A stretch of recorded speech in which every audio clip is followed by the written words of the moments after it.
تو دیکھ لو تمہارے ہی خطے میں بہت تم سے کوئی دور نہیں، تم سے قریب ہی دیکھ لو یہ جو قوم عاد گزری ہے، قوم سمود گزری ہے، اور سابقہ قومیں ہیں، قوم لوط بھی گزری ہے، اور بہت ساری یہ قوموں کی جو کو عذاب جو دیا گیا ہے یہ اسی طرف ہے، یہ شام وغیرہ کی طرف جہاں پر ان لوگوں کا آنا جانا بھی ہوتا تھا۔ تو تم کون سی نشانی دیکھنا چاہتے ہو؟ یہ تو تم سے کچھ عرصے پہلے، اور وہ لوگ بڑا اچھا، خوب اچھا یہ ساری باتوں کو یعنی کہ وہ ان کو یاد تھی، وہ لوگ یہ باتیں ان باتوں کا ذکر بھی کیا کرتے تھے، تو انہیں پتا۔ تو تم کس قسم کی نشانی چاہتے ہو؟ کون سی نشانی چاہیے؟ کون سی نشانی دیکھنا چاہتے ہو؟ قرآن جو ہے وہ اللہ کا ایک معجزہ ہے، یعنی دیکھو، سوچ کے دیکھو کہ ایک شخص، یہ نبی محمد عربی مصطفیٰ صلی اللہ علیہ وآلہ وسلم، یہ تمہیں میں پیدا ہوئے، تمہیں میں کھیلے کودے، تمہیں میں یہ ریز ہوئے، اور دائی حلیمہ کے پاس ان کو بھیجا گیا دودھ پی، جیسے کہ تمہارے یہاں کا رواج تھا کہ وہ وہاں پر دائیوں کو جب بچے پیدا ہوتے تھے تو ان کو دائیوں کے سپرد کرتے تھے، وہ ان کو دودھ پلاتی تھیں، اور پھر یہ لوگ ان کو اجرت بھی دی جاتی تھی۔ تو بالکل وہی کلچر، وہی طریقہ، وہی زبان، وہی سب کچھ تو تمہارے ہی سامنے پلے بڑھے، اور تم جانتے ہو کہ وہ امی تھے، وہ پڑھے لکھے نہیں تھے، پھر ایک دم سے یہ ایک ایسا آتا ہے، اور یہ سب مطلب ایمان یعنی کہ وہ پیغمبر بنتے ہیں اور وہ بتا رہے ہیں، تو تم کو ان کا اس بات کا بھی یقین نہیں ہے؟ کیا پچھلے انبیاء کے ساتھ ایسا نہیں ہوا تھا کہ پچھلے انبیاء تو بھی ایسے ہی تھے؟ تو اصل میں بات یہ ہے کہ ان کو ڈر یہ تھا کہ ایمان لا کر ہماری دولت اور ہماری سرداری چلی جائے گی، مین گول جو تھا وہ یہی بات تھی۔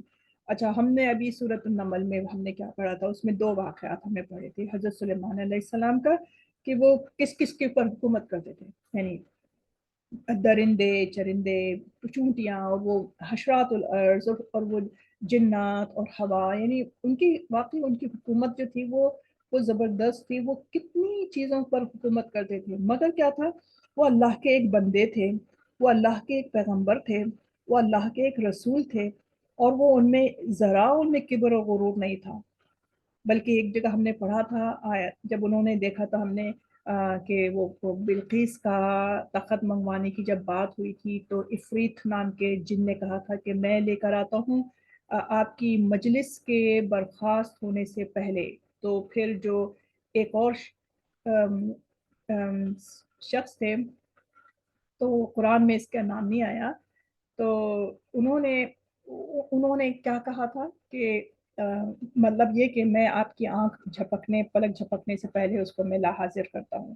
تو وہ جب لے کر آئے تو انہوں نے آپ سوری حضرت سلیمان علیہ السلام نے کیا کہا تھا کہ یہ میرے رب کا فضل ہے۔ تو میں کیا بتانا چاہ رہی ہوں کہ ان کے پاس اتنا سب کچھ ہونے کے باوجود بھی انہوں نے کوئی، چونکہ وہ پیغمبر تھے، وہ رسول تھے، وہ اللہ تعالیٰ کو کی یعنی اس بات کو تو ہر بات جو تھی وہ اللہ کی طرف منسوب ہوتی ہے کہ سب کچھ جو ہے وہ اسی کا ہے، اسی نے دیا ہے مجھے، جو بھی معجزہ جو میرے آج جو میں حکومت کر رہا ہوں چونٹیوں کے اوپر اور پہاڑوں کے اوپر اور ہواؤں کے اوپر اور جنات کے اوپر، تو یہ سب اللہ ہی کی دین ہے، یہ اللہ ہی کی بدولت ہے۔ تو ایک تو اس میں ایک چیز ہم کو یہ ملتی ہے کہ حضرت سلیمان علیہ السلام کے پاس سب کچھ ہونے کے باوجود بھی انہوں نے کس طرح سے ماشاءاللہ یہ مطلب اپنا پیغمبری بھی کی اور حکومت کی۔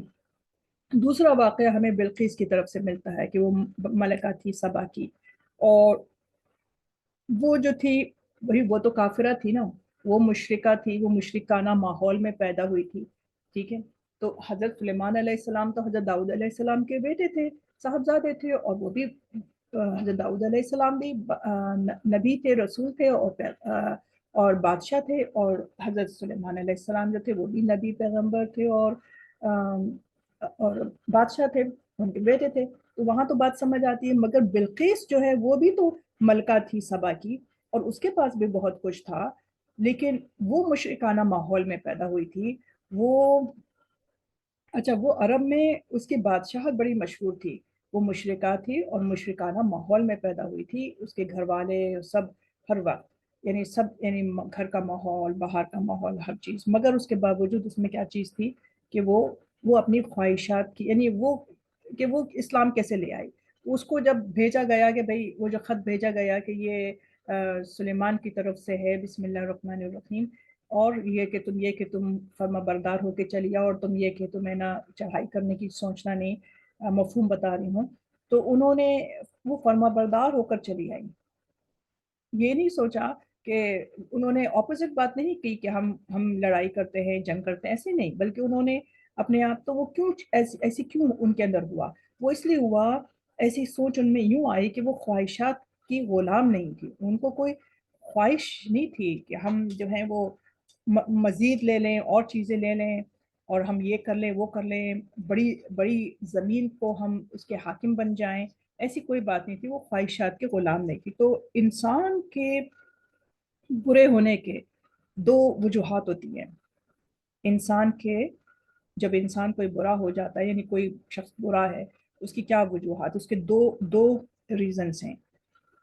ایک تو یہ کہ ماحول کی جو ماحول کا ناموافقت ہونا، یعنی انسان میں زبردست صلاحیت ہونے کے باوجود اس کی زندگی یعنی کہ زندگی جو ہے وہ گندی ہو جائے گی کیونکہ ماحول جو ہے اس کو وہ گندا مل رہا ہے.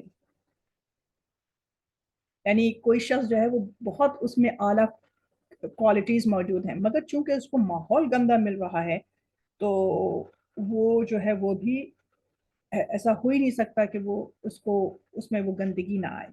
تو پہلی نمبر 1 بات کیا بتائی ہم نے کہ انسان کو ماحول اچھے دینے کی ضرورت ہے. تو جب کوئی شخص برا ہوتا ہے تو اس کے اوپر اس کے ماحول اثر انداز ہوتا ہے، باوجود اس کے کہ اس کے اندر صلاحیتیں ہوں. تو اسی بات کو ہم تھوڑا سا آگے لے کے جائیں گے کہ جو تربیت کے جو ماہرین ہیں وہ یہ کہتے ہیں کہ اگر آپ بچے کو اچھا ماحول دینا چاہتے ہیں تو 3 باتوں کا خیال رکھیں. اگر ہر شخص کون نہیں چاہتا اپنے بچوں کا اچھا ماحول دینا، تو 3 باتوں کا خیال رکھیں. نمبر 1 کہ گھر کا ماحول اچھا ہو، یعنی بچے جو ہیں وہ ان کا بچپن جس گھر میں گزر رہا ہے، لڑکپن گزر رہا ہے، جہاں بچے ریز ہو رہے ہیں تو وہ اچھا ہونا چاہیے. تو اگر ماں باپ 100% کام کریں گے، مثال کے طور پہ اگر آپ چاہتے ہیں آپ کے بچے جو ہے وہ روزہ بھی رکھیں اور نمازیں بھی پڑھیں، تو بچوں سے ایکسپیکٹ بعد میں کیجئے، پہلے خود کر کے دکھائیے. تو والدین جس میں وہ بچہ پڑھ رہا ہے، پیدا ہوا ہے، آنکھوں سے دیکھ رہا ہے، تو ماں باپ 100% کام کریں گے تو پھر بچے جو ہے وہ 50% کام کریں گے. آپ یہ مت ایسا ایکسپیکٹ مت کیجئے کہ آپ تو 1% کام کر لیں اور بچوں سے آپ ہے نا پورا ایکسپیکٹ کریں کہ یہ پورا کریں گے. وہ ایسا نہیں ہوگا، کیونکہ اگر آپ کانٹے بوئیں گے تو آپ پھولوں کی طلبگار نہ رہیں. آپ کو خود کر کے دکھانا پڑے گا، تب جا کے آپ کے بچے جو ہیں وہ 50% کام کریں گے. تو پہلا ہم نے کیا چیز دیکھی، ماہرین بتاتے ہیں کہ پہلا تو گھر کا ماحول اچھا ہونا چاہیے. گھر کے ماحول میں یعنی جو لوگ بڑے ہیں وہ کر کے دکھائیں، اور تو چھوٹے جو ہیں وہ اس کی عکاسی کر رہے ہوتے ہیں، وہ سب دیکھ رہے ہوتے ہیں. مثال کے طور پہ ہم بات طول ہو جائے گی، ہم یہ بھی کہہ سکتے ہیں کہ بعض اوقات لڑائیاں بھی ہوتی ہیں بڑوں میں، گھروں میں جو رہ رہے ہیں وہ گھروں میں لڑائیاں بھی ہوتی ہیں. کبھی باہر سے لوگ آتے ہیں وزٹ کرنے تو بھی ہوتی ہے. تو کس طریقے سے ان کو بلانا، کھلانا، ان کو جب کوئی آتا ہے تو ان کو کس طریقے سے ان کی خاطر مدارت کرنا، اور ہر بات، یعنی بچے جو ہے وہ ہر بات کو وہ دیکھ رہے ہوتے ہیں، لٹمس پیپر کی طرح ہوتے ہیں.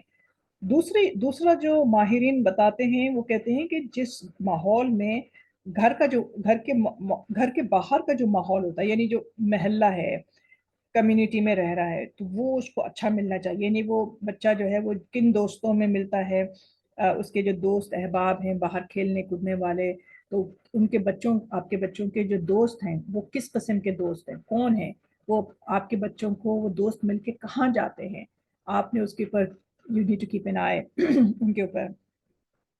اور آپ نے ان چیزوں کا، تو آپ کا سب سے پہلی بات ہوئی آپ کا اپنا گھر کون سا ماحول دے رہے ہیں. نمبر 2 آپ کا بچہ کن بچوں سے مل رہا ہے، کون اس کے دوست ہیں. کن کن کے پاس جاتے ہیں وہ.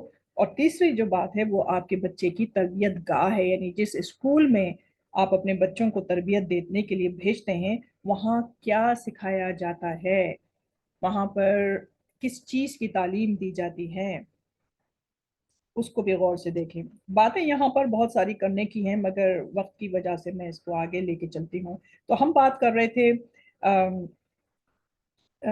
یعنی کہ اس شر خیر کی اور شر کی بات کر رہے تھے ہم بلقیس کے واقعے کی، کہ ہم نے بتایا کہ وہ باوجود اس کے کہ وہ بہت ہی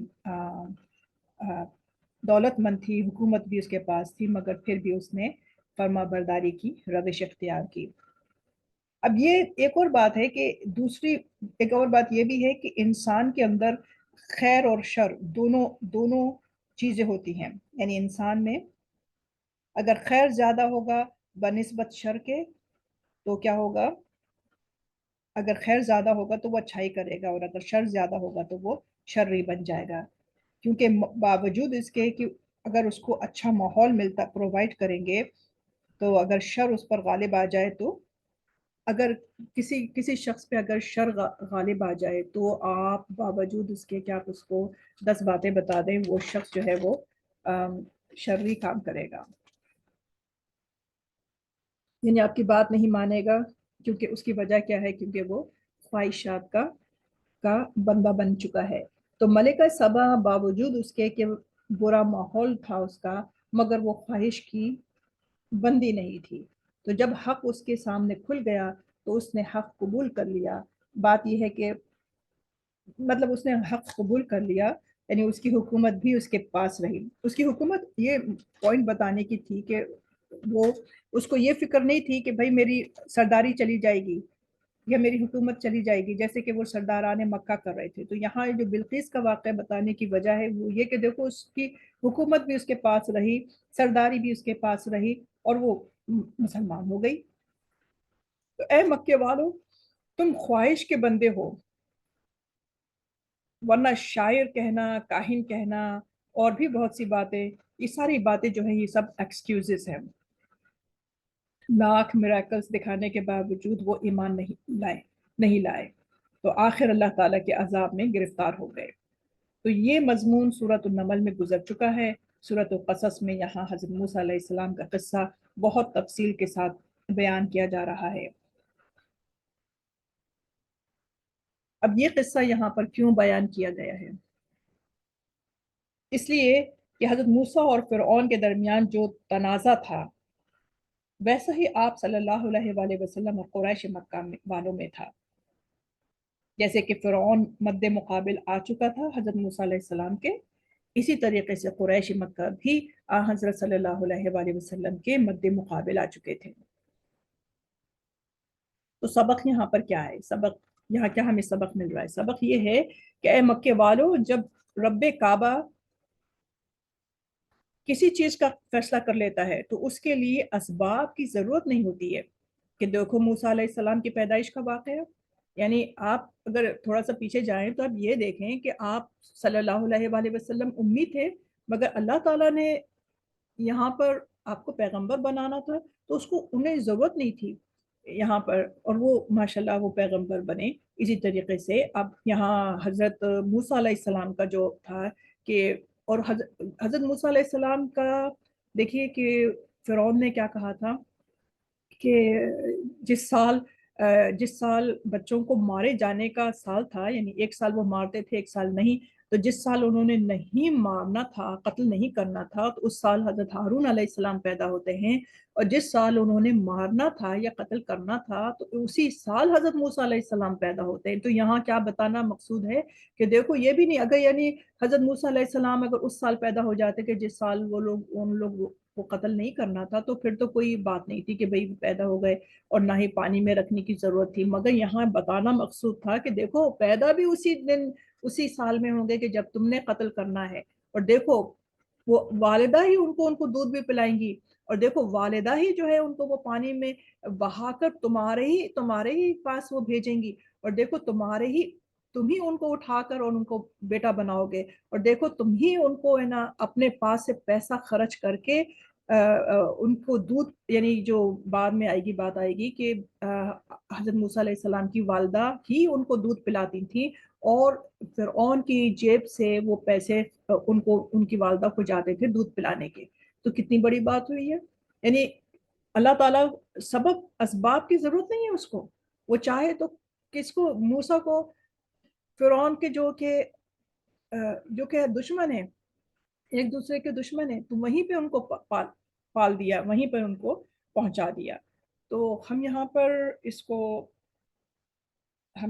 اس معاملے کو ادھر یہ جو ہم نے قصہ بتایا اس کا تھوڑا سا شروعات بتانی تھی تو ہم اس کو یہاں پر سٹاپ کرتے ہیں اور پھر دوسری ریکارڈنگ میں انشاءاللہ ہم سورۃ القصص کی ورڈ میننگز اور تفصیل بیان کریں گے انشاءاللہ.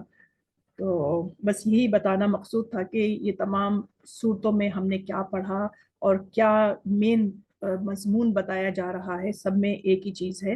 اور ہم کو ان واقعات سے ہمیں یہ سیکھنا ہے کہ یہ واقعات یہاں پہ جو بتائے گئے ہیں وہ کیوں ہیں یہاں پر اور یعنی آپس میں کیا ریلیشن شپ ہے یوں بتانے کی بات ہے. یہ امپورٹنٹ بات ہے تاکہ ہم اس کو نہ صرف ورڈ میننگز کریں بلکہ ہم اس کو بھی سمجھیں کہ یہاں پر اس لیے کہ اب ہمیں نا اس میں غوطہ لگائیں گے. اب ہم آیات میں غوطہ لگائیں گے اس کو مفہوم اس کو اچھی طریقے سے اس کو ہم سمجھنے کی کوشش کریں گے انشاءاللہ. تو امید کرتی ہوں جو اس قرآن کو پڑھے اور اس کو سمجھے تو کلاسز کو جوائن کرے ورڈ میننگز کریں گے پہلے اور اس کے بعد انشاءاللہ ہم یہ اس کی تفسیر پڑھیں گے. اور اللہ رب العزت نے خود فرما دیا کہ اس قرآن کو ہم نے بہت آسان کر دیا ہے تو ہے کوئی اس کو سمجھنے والا. اور بے شک یہ قرآن جو ہے یہ بہت آسان ہے عربی زبان میں ہے اور ہماری زبان بھی اردو ہے تو ہم لوگ بہت سی باتوں کو بہت سے الفاظ کو ہم بڑے آرام سے سمجھ سکتے ہیں. تو دعا کر لیتے ہیں. وآخر دعوانا الحمدللہ رب العالمین. اللہم انت السلام و منک السلام تبارک یا ذو الجلال والاکرام. اللہم لا مانع لما اعطیت ولا معطی لما منعت ولا ينفع ذا الجد منک الجد. اللہم اعنی علی ذکرک و شکرک و حسن عبادتک. سبحان ربک رب العزة عما یصفون وسلام علی المرسلین والحمد للہ رب العالمین. حق لا الہ الا اللہ محمد رسول اللہ صلی اللہ علیہ وآلہ وسلم. السلام علیکم ورحمۃ اللہ وبرکاتہ.